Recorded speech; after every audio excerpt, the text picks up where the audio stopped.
Episode 36. Seorang hamba yang jahat menindas tuannya, contoh tipikal seorang hamba yang jahat menindas tuannya. Begitu melihat pertemuan Yang Chen di Villa Yisiu di pagi hari, Senda langsung mengetahui status Yang Chen dan bahkan mengetahui nasib Yang Chen. Secara alami, dia tidak lagi memperlakukan Yang Chen sebagai tuan muda. Senda, apakah menurutmu dengan instruksi Chu Heng, aku tidak akan bisa menonjol lagi di Yisiu Villa? Yang Chen tampaknya sama sekali tidak terkejut dengan penampilan Senda. Dia masih memiliki ekspresi malas di wajahnya saat dia menyilangkan satu kaki di atas sandaran tangan kursi dan bertanya dengan sembarangan. Tuan muda Yang, Senda berbalik dan memandang Yang Chen dengan senyum tipis. Demi peraturan, aku akan tetap memanggilmu tuan muda untuk saat ini. 15 tahun yang lalu, saya juga seusia Anda dan merasa memiliki bakat luar biasa karena akar spiritual saya. Tapi sekarang, aku hanya seorang pelayan. Namun, saya yakin dalam 3 tahun, Anda akan sama dengan saya, tetapi status Anda akan lebih rendah dari saya. Petik 2. Bagaimana apanya? Yang Chen masih memiliki nada malas saat dia bertanya. Tanpa ada yang membimbingmu, Tuan Muda Yang, menurutmu apa yang bisa kamu lakukan?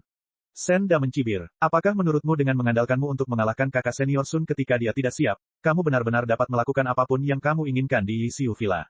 Paling-paling, Anda hanyalah seorang petani dengan sedikit kekerasan. Dalam 3 tahun, Anda akan menjadi bawahan saya. Apakah kamu masih berani memintaku menyajikan makanan untukmu? Petik 2. Apakah yang lain juga berpikiran sama? Yang Chen bahkan tidak menanyakan nama pelayan pria dan wanita kemarin. Dia hanya menggunakan yang lain untuk menggantikannya. Benar, Tuan Muda Yang. 3 pelayan lainnya keluar dari aula kecil pada suatu saat dan berdiri di samping Senda. Pelayan laki-laki lainnya tersenyum dan menjawab, namun, untuk mematuhi peraturan villa, kami akan tetap memanggil Anda Tuan Muda Yang. Namun, Tuan Muda Yang harus mengurus kehidupan sehari-harimu sendiri. Segera setelah itu, seorang pelayan wanita di sampingnya berkata, akan baik bagimu di masa depan jika kamu membiasakannya terlebih dahulu. Tentu saja, tidak sopan jika kami menolak kasus penggunaan Tuan Muda Yang. Kami akan menikmatinya untuk Tuan Muda Yang. Senyuman di wajah pelayan terakhir menjadi lebih lebar, seperti bunga yang mekar, Sangguan-Sungguan telah menginstruksikan bahwa semua kasus penggunaan Tuan Muda Yang harus diberikan kepada murid-murid di lapisan ketiga pemurnian Qi. Kami kebetulan berada di lapisan ketiga pemurnian Qi, jadi mungkin hal-hal ini dapat membantu kita maju ke lapisan keempat. Mereka berempat berbicara satu demi satu, seolah-olah mereka sudah mendiskusikannya. Mereka tidak hanya ingin mengambil barang-barang Yang Chen untuk diri mereka sendiri, tetapi mereka juga ingin Yang Chen mengurus dirinya sendiri. Setidaknya orang-orang ini tahu tempat mereka dan tidak membiarkan Yang Chen melayani mereka. Karena bahkan Chu Heng dan Sangguan Feng sangat ketat dengan peraturan, jika Chu Heng ingin berurusan denganku, seorang manusia biasa, dia harus merusak peraturan, Yang Chen berkata dengan malas, mungkinkah kamu lebih kuat dari Sangguan Feng? Lebih kuat dari Chu Heng? Dengan melakukan ini, apakah Anda tidak takut melanggar aturan? Petik 2. Setelah dia selesai berbicara, ekspresi para pelayan pria dan wanita berubah drastis. Namun, Yang Chen masih belum menyelesaikan kata-katanya, bahkan Chu Heng dan Sangguan Feng harus mengudara untuk membuat semua orang tidak bisa berkata-kata, tapi kalian baik-baik saja, kalian bahkan tidak repot-repot mengudara. Tidak ada salahnya berkepala merah dan berkepala putih, tapi karena kalian terlalu asyik berkultivasi, apakah otak kalian jadi bodoh? Petik 2. Tubuh Yang Chen bahkan tidak bergerak, namun membuat Senda dan 3 pelayan lainnya berkeringat deras, tidak mampu mengucapkan sepatah kata pun. Melihat pemandangan ini, Yang Chen mencibir dalam hatinya, apakah saya perlu mengucapkan kata-kata ini kepada Sangguan Feng? Tuan Muda Yang, ini hanya lelucon. Senda tiba-tiba tersenyum, kami hanya berbicara santai, kami tidak benar-benar ingin melakukan apapun. Menurut aturan, lelucon tidak bisa dianggap benar atau salah, bukan? Menurut aturan, Yang Chen dengan dingin mendengus, suaranya tiba-tiba menjadi lebih dari 2 kali lipat, menurut aturan, bahkan jika makan siangku ada di sisi mulutku, ketika aku ingin kamu membawakannya kepadaku, kamu harus mengambilkannya untukku, bahkan jika kamu harus berpura-pura berjalan berputar-putar sebelum membawanya ke mulutku. Berbicara dengan saya tentang peraturan. Petik 2. Di depan Yang Chen, yang baru saja bergabung dengan Istana Chunyang, 4 pelayan Qi Refining tingkat ketiga tidak berani bergerak. Mereka menundukkan kepala dan diam karena takut, tidak ada satupun yang berani mengangkat kepala. Wajah keempat orang itu pucat pasi, seolah-olah mereka telah kehilangan vitalitasnya.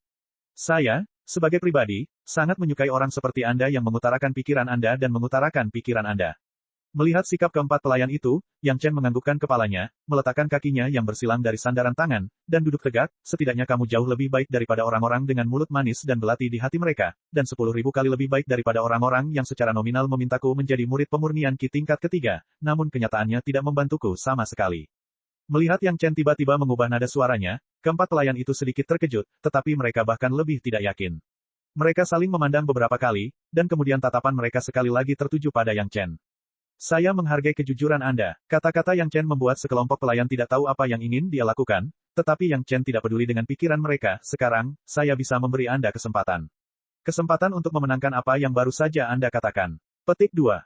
Kesempatan apa? Senda buru-buru bertanya dengan keras. Jika Yang Chen memberitahu Sangguan Feng, mereka berempat pasti tidak akan mampu menanggung akibatnya. Aturan sekte adalah aturan sekte, dan aturan itu juga berlaku pada mereka, para pelayan. Karena Yang Chen mengatakan dia memberi mereka kesempatan, Senda pasti tidak mau melewatkannya. Kalian berempat, kalahkan aku. Yang Chen berdiri, memberi isyarat kepada keempat pelayan, dan langsung berjalan ke halaman kecil rumah. Tidak masalah jika kamu bertarung 1 lawan 1, atau sekaligus, selama kamu mengalahkanku, aku akan melakukannya, berpura-pura tidak terjadi apa-apa. Di masa depan, kamu tidak perlu mengkhawatirkanku, dan bagian yang kamu berikan kepadaku semuanya akan menjadi milikmu.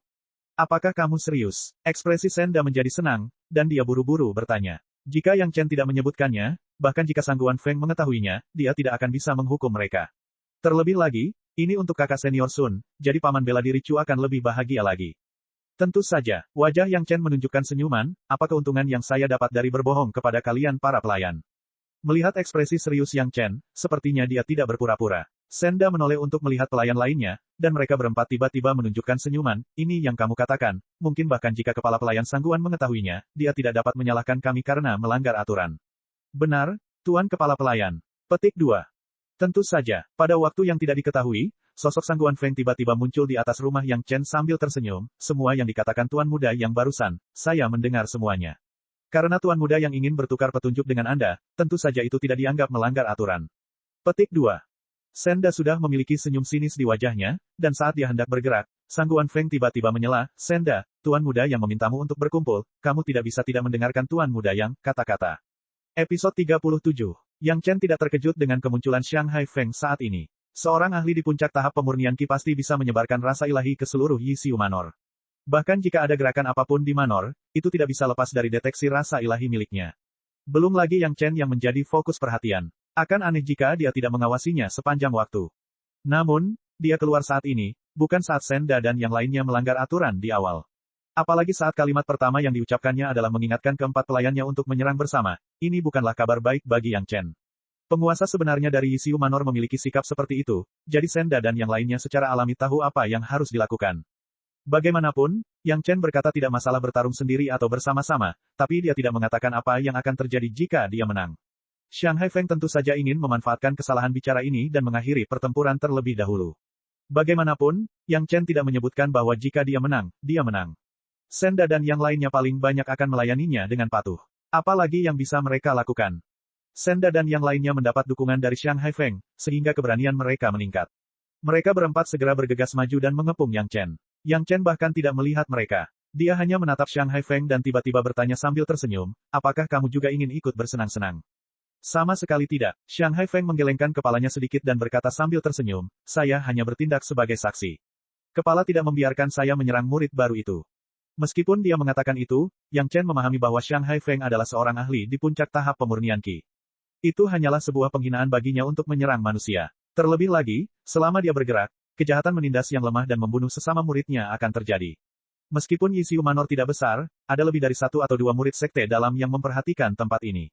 Bukan masalah besar bagi junior untuk bertukar petunjuk bersama, tapi Shanghai Feng sama sekali tidak bisa ikut campur. Bagaimanapun, 4 murid Qi Refining lapisan ketiga melawan 1 Yang Chen.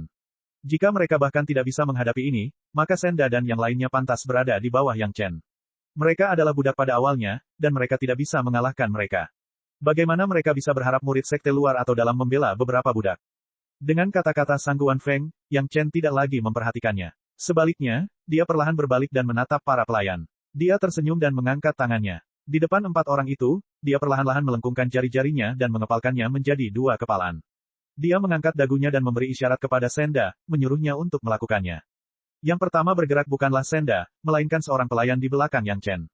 Jimat kertas tiba-tiba menyala, dan segera setelah itu, halaman kecil itu segera diliputi kepulan asap tebal. Shanghai Feng memperhatikan dari atas dan sedikit menganggukkan kepalanya. Budak-budak ini jauh lebih pintar dari Sun Haijing. Mereka tidak bertujuan untuk menghadapi musuh dalam satu gerakan, melainkan menggunakan metode ini untuk mengganggu penglihatan Yang Chen. Semua budak memiliki akal sehat, jadi sedikit asap ini secara alami tidak akan menghalangi serangan mereka. Namun, penglihatan Yang Chen secara langsung dibatasi. Ini belum semuanya. Nama asli jimat ini adalah ilusion talisman. Itu memiliki efek halusinogen yang kuat. Selama orang biasa diselimuti oleh asap ini, mereka secara alami akan mengalami halusinasi. Halusinasi ini juga bisa berubah sesuai dengan pikiran sang master, mengganggu pikiran. Itu adalah jimat yang paling kuat. Semakin kuat kultivasi sang master, semakin kuat pula teknik jimatnya. Di dalam asap, sudah ada suara ratapan hantu, seolah-olah roh pendendam yang tak terhitung jumlahnya menjerat Yang Chen. Itu adalah pelayan yang mengetahui bahwa Yang Chen dulunya adalah seorang algojo, jadi dia secara khusus membuat jimat ilusi roh pendendam. Di tengah asap yang menyelimuti, sosok Yang Chen tidak bergerak. Matanya seolah melihat roh-roh pendendam tersebut. Namun, wajah Yang Chen tidak berubah sama sekali. Dia hanya mendengus dingin, keahlian yang tidak berarti. Saat kamu masih hidup, aku bisa memenggal kepalamu dengan pisau. Apa menurutmu aku akan takut ketika kamu mati? Bubar untukku. Petik 2. Sambil berteriak, pelayan yang mengendalikan jimat ilusi tiba-tiba gemetar, seolah dia dikejutkan oleh sesuatu. Jimat ilusi itu menakutkan, jadi tentu saja, perasaan ilahi juga tersebar di dalamnya. Setelah diteriakkan oleh Yang Chen, sepertinya kesadaran ilahinya terganggu. Dia tidak hanya gagal menakut-nakuti orang, tetapi pikirannya juga terguncang. Hampir tanpa suara, dua bola api dari kedua sisi terbang dengan sombong dari asap menuju Yang Chen. Itu juga merupakan serangan teknik jimat. Sepertinya Yang Chen memperhatikan kedua sisi. Tubuhnya tiba-tiba berputar, dan dia meninju dengan kedua tangannya. Masing-masing tinjunya secara akurat menghantam bagian atas bola api yang terbang ke arahnya. Bang-bang, dua ledakan terdengar hampir bersamaan. Kedua bola api itu meledak, namun tidak melukai Yang Chen sedikitpun. Itu hanya membuat tinjunya terlihat lebih hitam. Saat dia menyelesaikan dua tindakan ini, suara angin kencang tiba-tiba datang dari atas kepala Yang Chen. Sebuah tongkat besar setebal lengan menghantam kepalanya. Suara angin cukup membuat seseorang gemetar. Ini adalah metode Senda. Itu adalah tongkat besi alis. Meskipun itu bukan alat ajaib, itu masih sangat berat. Senda juga membuat beberapa mantra 15 ton di atasnya. Saat dia memegangnya, beratnya masih normal. Namun, ketika dihancurkan, ia memiliki kekuatan beberapa ribu jin. Sekalipun itu adalah batangan besi, Senda yakin dia bisa menghancurkannya menjadi sebuah cakram. Sangguan Feng menutup matanya, dan menggunakan akal sehatnya untuk mengamati segala sesuatu yang terjadi di bawah. Dia telah membantu tongkat Senda sebelumnya, jadi dia secara alami tahu apa efeknya. Saat dia berpikir bahwa tongkat ini akan mengakhiri kontes, dia tiba-tiba membuka matanya lebar-lebar di saat berikutnya, dan menunduk dengan tidak percaya. Di halaman kecil rumah, Yang Chen sebenarnya hanya mengulurkan tangan, dan meraih ujung tongkat yang patah dengan keras. Tongkat Senda yang selama ini penuh percaya diri tiba-tiba berhenti begitu saja. Kekuatan beberapa ribu jin langsung mengeluarkan suara teredam, namun sosok Yang Chen tidak bergerak sama sekali, seolah kekuatan besar itu tidak mempengaruhi tubuhnya sama sekali. Mata Senda semakin lebar. Dia belum pernah menghadapi situasi seperti ini sebelumnya. Bahkan di antara semua orang di Yishu Manor, tidak ada yang bisa menggunakan kekerasan untuk menerima tongkatnya ini. Paling-paling, mereka akan menggunakan kekuatan terampil untuk menariknya ke samping, atau sekadar menggunakan metode lain untuk menghadapinya. Tapi sekarang, Yang Chen benar-benar menggunakan satu tangan untuk menerima tongkatnya yang telah mengumpulkan kekuatan. Bagaimana mungkin Senda tidak terkejut? Namun, keterkejutan sesaat ini segera memberi Yang Chen kesempatan. Tangan kanannya yang memegang ujung tongkat berteriak, "Lepaskan aku." Di bawah perjuangan yang intens, Senda, bersama dengan tongkatnya, langsung ditarik ke depan oleh kekuatan yang tak tertahankan. Segera setelah itu, akal ilahi Senda melihat Yang Chen melakukan tindakan mengayunkan tinjunya dengan kecepatan yang sangat cepat. Aksinya terlihat sangat jelas, namun tubuhnya tampak tidak patuh. Dia hanya melakukan tindakan ingin menghindar, namun tinju Yang Chen telah menghantam wajah Senda dengan kuat. Tubuh Senda langsung berputar beberapa lingkaran di udara, lalu langsung membentur tembok rumah. Dengan bunyi celepuk, tubuh Senda jatuh dengan lembut di kaki tembok, dan tidak bergerak. Episode 38. Dalam menyelidiki kesadaran spiritual Shanghai Feng, Yang Chen hanya menggunakan satu tangan, dan meraih kepala staf Senda. Staf besi Senda berat, Shanghai Feng sangat jelas. Kekuatannya sendiri ditambah kekuatan jimat 15 ton, dia takut jumlahnya tidak kurang dari 3 hingga 5.000 jin, tetapi Yang Chen sebenarnya berdiri di tempat yang sama dan meraihnya, sungguh menakjubkan. Kini Shanghai Feng tidak lagi percaya bahwa Sun Haijing dikalahkan oleh Yang Chen karena kecerobohannya, hanya berdasarkan kekuatan tersebut, Sun Haijing menggunakan jimat 15 ton pada saat itu adalah kesalahan besar. Bahkan jika dia tidak terkejut dengan roh pembunuh Yang Chen, dia bukanlah lawannya. Kecuali dia bisa menggunakan cara lain. Hanya saja, pada saat itu, selama dia terkena tinju Yang Chen, dia akan langsung pingsan, di mana dia punya cara lain. Jangan lihat Sun Haijing, Senda, mereka sudah berada di lapisan ketiga tahap pemurnian Qi, meskipun kekuatan spiritual sudah bisa mengatur tubuh, tetapi dibandingkan dengan tubuh Yang Chen yang telah dibasuh oleh esensi kehidupan, yang abadi, masih ada perbedaan besar. Kekuatan spesifiknya, bahkan Yang Chen sendiri tidak memiliki konsep yang jelas, namun, beberapa jimat 15 ton ini ditambah tongkat besi, Yang Chen tidak akan mempedulikannya. Tongkat besi di tangan Yang Chen, mulai berayun dengan liar. Yang Chen tidak memiliki gerakan apapun, hanya ayunan tongkat besi yang paling sederhana menjadi lingkaran, mengelilingi tubuh berdengung. Asap yang menyebar, sepertinya diaduk oleh kekuatan besar ini, mulai menunjukkan tanda-tanda menghilang secara perlahan. 3 pelayan lainnya kaget. Pelayan yang mengendalikan jimat ajaib itu buru-buru mengeluarkan ikat pinggang sutra, yang dilukis dengan berbagai pola. Tampaknya pelayan itu sangat menghargai sabuk sutra ini, tetapi situasi di depannya tidak sesuai dengan keinginannya, tangannya mencubit segel, dan sabuk sutra itu segera terbang. Sutra, sabuk sutra, seperti ular berbisa yang keluar dari lubangnya, dengan cepat melilit Yang Chen, dan kemudian sabuk sutra ditarik ke tengah. Yang Chen, bersama dengan stafnya, semuanya dikencangkan di tubuh dengan sabuk sutra, dan kemudian sabuk sutra itu tampak hidup, disikat dan diputar beberapa kali, membungkus Yang Chen di dalamnya. Bahkan Yang Chen tidak bisa menahan diri untuk diam-diam mengangguk di dalam hatinya. Sabuk brokat pelayan sudah memiliki prototipe senjata ajaib, tetapi tingkat pemurnian pengorbanannya tidak cukup, dan bahan yang digunakan levelnya terlalu rendah, sehingga hanya mampu menjerat musuh, dan tidak bisa berakibat fatal. Paling-paling, ini memainkan peran menahan diri. 2 pelayan lainnya melihat Yang Chen telah dibungkus pita, dan hati mereka sangat gembira. Salah satu telapak tangan mereka menyala, dan tiba-tiba nyala api muncul di telapak tangan mereka, dan mereka menekan dada Yang Chen. Yang lain tidak tahu di mana harus mengeluarkan pedang persik, permukaan pedang memancarkan cahaya berkilauan, menusuk ke arah tenggorokan Yang Chen. Bahkan jika Yang Chen jelas-jelas mencoba untuk belajar satu sama lain, tetapi setelah kemunculan Sangguan Feng, para pelayan ini tidak peduli dengan hidup dan mati Yang Chen, setiap gerakan ditujukan pada bagian yang fatal. Melihat telapak api dan pedang persik hendak mencapai tubuhnya, Yang Chen tiba-tiba berteriak, lengannya berteriak, sabuk sutra yang melilit tubuhnya tiba-tiba tegak, setelah ledakan suara bergerak, dengan keras, pecah menjadi beberapa bagian-bagian. Tangan Yang Chen tidak berhenti, batang besi setebal lengan itu tiba-tiba diayunkan ke atas, sasarannya adalah 2 pelayan yang menyerangnya. Pelayan yang memegang pedang persik terkejut, melihat batang besi hendak menyapu tubuhnya, pada saat kritis, dia tidak bisa mempedulikan apapun, secara naluriah memegang pedang persik di tangannya untuk memblokir. Peng! Dengan suara teredam, pedang kayu persik itu langsung pecah menjadi beberapa bagian. Melihat pemandangan ini, hati pelayan itu sepertinya hancur, seluruh orang mulai menjadi lesu, menatap kosong ke gagang pedang di tangannya, berdiri tak bergerak. Batang besi Yang Chen tiba-tiba berhenti, ditarik ke belakang, dan ujung batang besi yang lain secara akurat mengenai tangan pelayan laki-laki yang berlari di belakangnya. Telapak tangan pelayan laki-laki yang terbakar mengeluarkan suara retak, dan dalam sekejap mata, pergelangan tangannya tertekuk ke sudut yang aneh. Pada saat ini, wajah Yang Chen masih menghadap pelayan dengan linglung, dan dia tidak menoleh. Di saat yang sama pelayan laki-laki itu berteriak, tinju Yang Chen sudah mengenai wajah pelayan itu. Dengan pukulan yang berat, Yang Chen tidak menunjukkan belas kasihan karena dia seorang wanita. Dengan sebuah pukulan, tubuh pelayan itu juga terlempar tinggi, berputar beberapa lingkaran di udara, jatuh ke tanah jauh, dan tidak bergerak. Pelayan laki-laki di belakangnya melihat keadaan tragis pelayan itu, dan buru-buru berhenti berteriak, tetapi Yang Chen sudah berbalik. Karena sangat terkejut, pelayan laki-laki itu tanpa sadar mundur dengan cepat, dan bahkan tidak menyadari bahwa dia telah mundur langsung ke kaki tembok.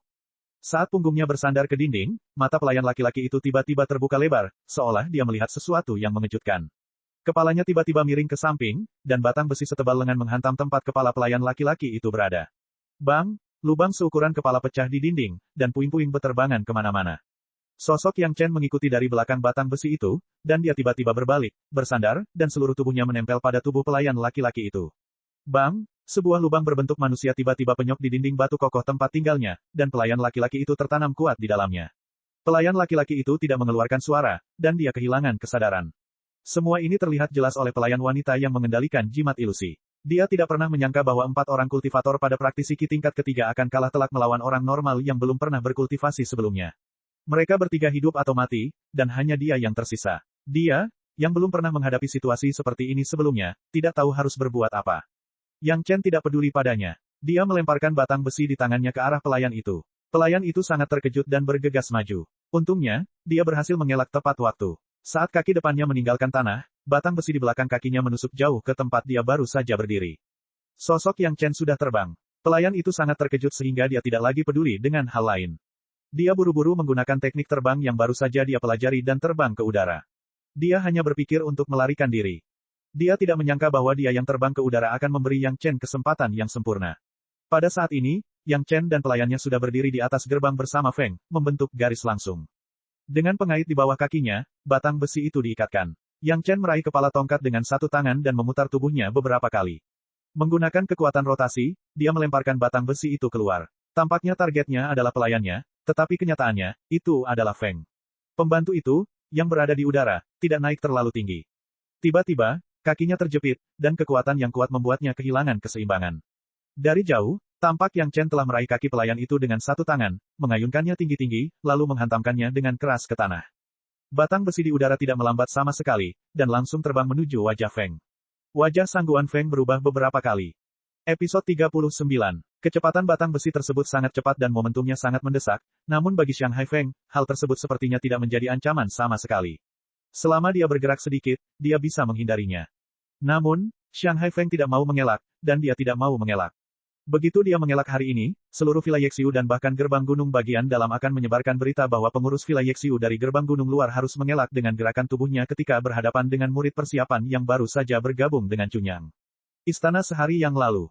Jika berita itu menyebar, Shanghai Feng akan lebih memalukan daripada kematian. Bagaimanapun, Shanghai Feng tidak bisa mengelak, dan dia hanya bisa memilih untuk menghadapinya secara langsung.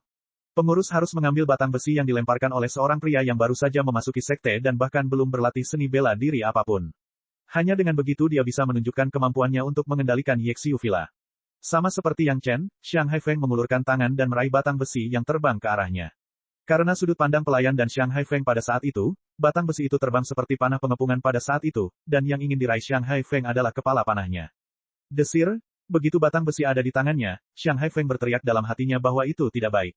Momentum yang sangat besar tersebut hampir membuat seluruh tubuhnya terbang mengikuti lintasan batang besi tersebut.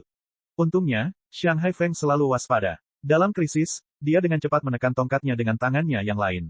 Di saat yang sama, tubuhnya tenggelam, dan dia berdiri kokoh di tempatnya seperti patung yang terbuat dari baja. Meski begitu, batang besi di tangannya masih tergelincir setengah kaki dari telapak tangannya. Gesekan yang dahsyat membuat Shanghai Feng merasakan semburan panas di telapak tangannya. Dalam waktu singkat ini, pramugara dengan cepat menghancurkan jimat 15 ton yang dengan susah payah diukir oleh Senda pada batang besi. Segera setelah jimat 15 ton dihancurkan, berat batang besi segera berkurang lebih dari 10 kali lipat. Tidak lagi sulit untuk memegangnya di tangannya. Momentumnya untuk menyerang ke depan akhirnya ditekan oleh kedua tangan Sangguan Feng, dan dia tidak bisa lagi bergerak. Untungnya, kedua tangannya berdiri di tempat yang sama dan hampir tidak menggunakan hampir 80% kekuatannya, yang menghentikan lemparan kuat Yang Chen yang melebihi kekuatan 1000 jin. Meskipun ada beberapa tipu daya dalam memecahkan jimat 15 ton, di permukaan, sepertinya dia telah menerima lemparan Yang Chen secara langsung. Itu sangat indah. Saat Seneskal Sangguan hendak bersantai, dua suara retakan terdengar di bawah kakinya. Dua ubin di pos jaga tiba-tiba pecah. Kekuatannya tadi terlalu kuat. Meskipun Sangguan Feng memiliki kendali yang cukup terhadapnya, kekuatannya masih menyebar ke kakinya saat dia menghilangkan momentumnya. Kedua ubin biasa itu tidak tahan lagi dan langsung hancur. Mendengar dua suara ini, Sangguan Feng tidak perlu menunduk untuk mengetahui apa yang terjadi. Dia tidak bisa menahan senyum pahit di dalam hatinya. Ini tidak terduga, dan dia agak terlalu ceroboh, membiarkan Yang Chen lebih unggul. Dia adalah orang di puncak Qi Refining. Melawan orang biasa berarti menurunkan statusnya sendiri. Sekarang dia telah menggunakan 80% kekuatannya, dia masih menghancurkan ubin di bawah kakinya. Ini adalah kehilangan muka. Ah, tidak baik. Suara Yang Chen datang dari bawah. Dia sudah menaklukkan pelayan perempuan itu. Dia mengangkat kepalanya dan menoleh dengan tenang, tapi tidak ada sedikit pun ketulusan dalam suaranya. Hati-hati, pramugari Sangguan. Sangguan Feng tidak merasa terganggu dengan sikap Yang Chen. Sebagai pengurus Yisiu Manor, dia telah melihat banyak orang berbakat. Bagaimana dia bisa peduli dengan godaan kecil Yang Chen? Hanya saja, dia sangat penasaran. Yang Chen, obat ajaib apa yang diberikan perisi padamu sehingga memberimu kekuatan sebesar itu? Bagaimana saya tahu? Ketika Yang Chen mendengarnya bertanya, dia tidak menyembunyikannya dan langsung menjawab, saya memiliki kekuatan yang besar. Setelah memakan obat yang diberikan perisi kepada saya, tampaknya kekuatan saya meningkat pesat. Dia tidak mengatakan obat apa dulu. Ketika Yang Chen mengatakan ini, Sangguan Feng mengangguk dalam hatinya. Ya, dia hanya algojo kecil. Bagaimana dia bisa mengenali obat perisi? Hatinya tergerak, dan dia tiba-tiba bertanya, Yang Chen, apakah kamu pernah berlatih seni bela diri sebelumnya? Saya berlatih dengan instruktur tua di daerah ini selama beberapa hari. Yang Chen berkata setengah jujur. Memang benar dia berlatih seni bela diri untuk memperkuat tubuhnya, tetapi dia tidak berlatih dengan instruktur lama di daerah tersebut. Apa yang dia praktikkan adalah teknik seni bela diri rahasia pengadilan surgawi, yang dapat meningkatkan kekuatan tempur prajurit dan jenderal surgawi. Itu jauh lebih cemerlang daripada yang ada di dunia fana. Mendengarkan jawaban Yang Chen, pikiran yang tak terhitung jumlahnya terlintas di benak Sangguan Feng. Seorang seniman bela diri biasa dilahirkan dengan kekuatan besar, tetapi tidak mungkin dia memiliki kekuatan beberapa ribu pound. Satu-satunya penjelasan adalah perisi memberi obat itu kepada Yang Chen. Jika itu adalah hubungan biasa, siapa yang akan memberikan obat yang begitu berharga kepada orang lain? Satu-satunya penjelasan adalah meskipun Yang Chen dan perisi tidak memiliki hubungan dekat, setidaknya mereka memiliki hubungan keluarga, atau memiliki hubungan lain. Kalau tidak, tidak ada seorang pun yang mau memberikan obat mujarab yang begitu berharga. Chu Heng mungkin menerima manfaat dari orang lain dan ingin mempersulit Yang Chen, tetapi Sangguan Feng tidak perlu terlibat. Meskipun Chu Heng adalah murid sekte dalam, dibandingkan dengan prestise perisi di antara talenta muda di seluruh dunia kultivasi, itu tidak dapat disebutkan secara bersamaan. Agar Chu Heng berhutang budi pada orang lain dan menyinggung perisi, hutang ini harus diselesaikan. Saat dia merenung, Sang Guan Feng mendengar pertanyaan Yang Chen, kepala pelayan, apakah mereka berempat sudah kalah? Melihat situasi di bawah, Sang Guan Feng tidak bisa menahan diri untuk tidak menggelengkan kepalanya sambil tersenyum pahit. Dari 4 pelayan yang menyerang, Senda adalah orang pertama yang dipukuli hingga tidak diketahui apakah dia hidup atau mati. Orang yang menggunakan pedang kayu persik mendapat pukulan di wajahnya, dan pelayan lainnya yang menggunakan flaming palm sepertinya mengalami beberapa tulang rusuk yang patah. Gadis pelayan yang tersisa terlempar dari udara ke tanah. Dia sepertinya tidak mengalami luka apapun, tapi memang benar mereka berempat tidak sadarkan diri. Jika ini bukan kemenangan, lalu apa kerugiannya? Bahkan jika Chu Heng berdiri di sana, dia tidak tahu betapa dia ingin Yang Chen kehilangan, tetapi menghadapi situasi seperti itu, dia tidak bisa mengatakan apa-apa. Kamu menang. Sang Guan Feng hanya bisa mengangguk. Itu bagus. Tanpa berkata apa-apa lagi, Yang Chen menunjuk ke arah 4 pelayan yang tergeletak di tanah dan berkata pada Sang Guan Feng, kepala pelayan Sang Guan, aku harus merepotkanmu untuk merawat mereka. Selain itu, saya khawatir saya harus pindah tempat tinggal. Saya harus menyusahkan Chief Steward untuk membuat pengaturan lainnya. Petik 2. Sang Guan Feng sama sekali tidak merasa terganggu dengan nada perintah Yang Chen. Dia adalah kepala pelayan, dan hal-hal ini adalah tanggung jawabnya. Setelah mengangguk, Sang Guan Feng tiba-tiba bertanya, apakah kamu ingin mengatur beberapa pelayan yang patuh lagi? Tidak dibutuhkan. Yang Chen menggelengkan kepalanya, tidak mudah untuk mengalahkan mereka hingga menyerah. Haruskah kita mengubah mereka dan mengalahkan mereka lagi? Episode 40. Kecepatan Sang Guan Feng sangat cepat. Dalam waktu kurang dari beberapa saat, seseorang dengan cepat datang dan membawa keempat budak yang terluka dan tidak sadarkan diri untuk dirawat. Sang Guan Feng secara pribadi membawa Yang Chen ke halaman besar lain yang terlihat lebih indah dan mewah dari halaman aslinya. Para pelayan sudah menunggu di sini, dengan hati-hati menyambut Yang Chen dan Sang Guan Feng masuk. Hugexuan ini adalah tempat di mana para murid pengawas sekte dalam tinggal selama ujian persiapan murid Istana Chunyang. Sang Guan Feng dengan antusias memperkenalkan kepada Yang Chen, dalam 3 tahun ke depan, tempat ini akan menjadi milikmu. Manajer Sang Guan, bukankah ini melanggar aturan? Tentu saja, Yang Chen tahu apa gunanya Hugexuan. Dia tidak menyangka Sang Guan Feng akan mengatur halaman independen ini untuk Yang Chen. Hal ini membuat Yang Chen sedikit bingung, tidak tahu apa maksud Sang Guan Feng. Sudah ada 2 kali lebih banyak pelayan di halaman ini. Keempat pelayanmu akan dipindahkan ke sini segera setelah mereka pulih dari luka-luka mereka.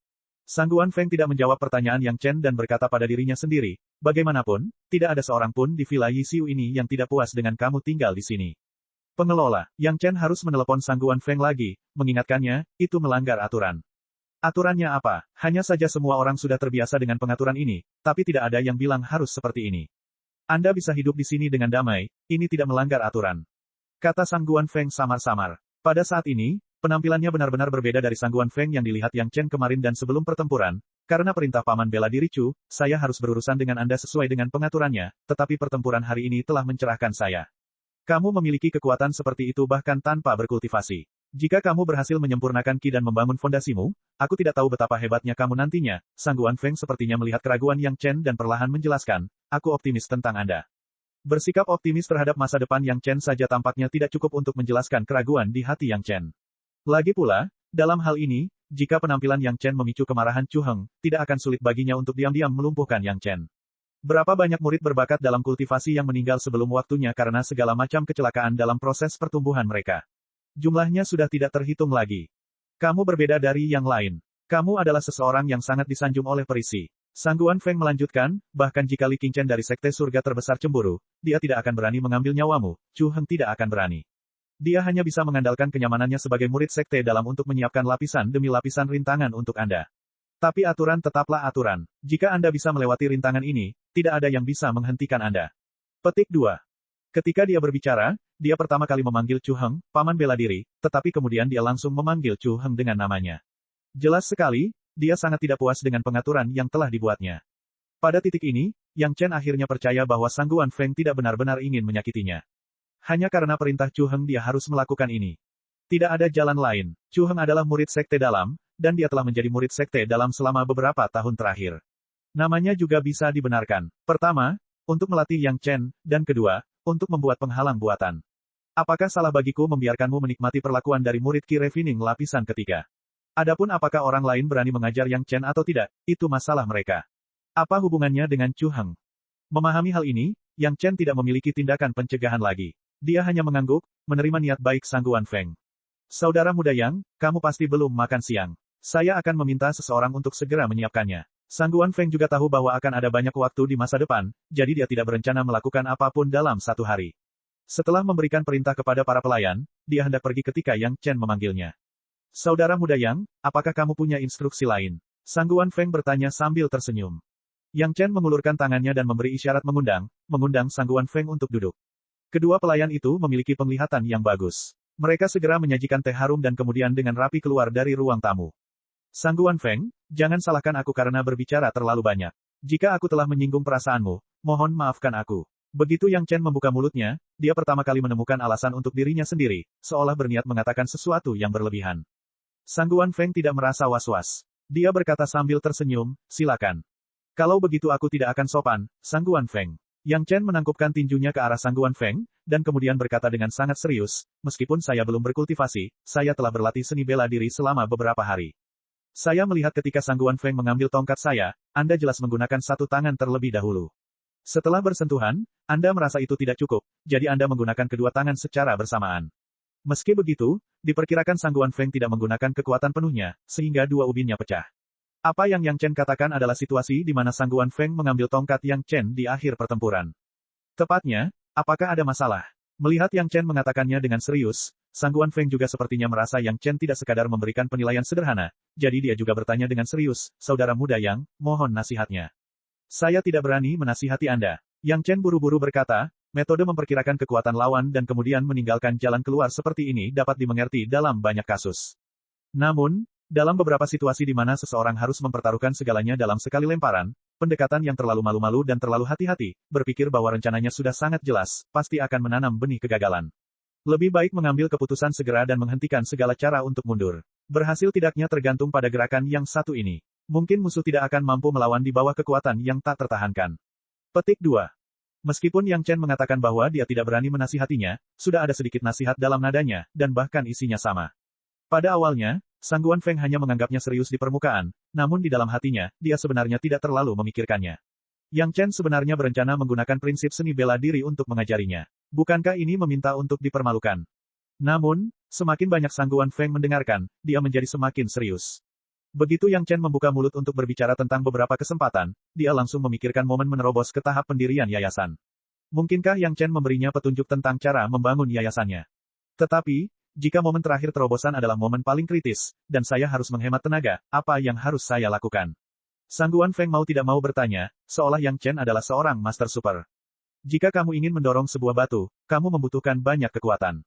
Yang Chen mengerutkan kening dan menggunakan analogi, namun, setelah Anda menggunakan seluruh kekuatan Anda untuk mendorong batu itu lebih cepat dan lebih cepat, jika Anda ingin menghentikan batu itu, Anda memerlukan kekuatan beberapa kali atau bahkan puluhan kali lipat. Jika Anda menjaga kekuatan dan perlahan-lahan mendorong batu tersebut ke celah tersebut, lalu meningkatkan kekuatan Anda untuk mengopernya, lebih baik mendorong batu tersebut ke atas, dan secara alami hal itu akan membantu Anda menerobos celah tersebut. Petik 2. Cek. Subscribe channel, like dan komentar.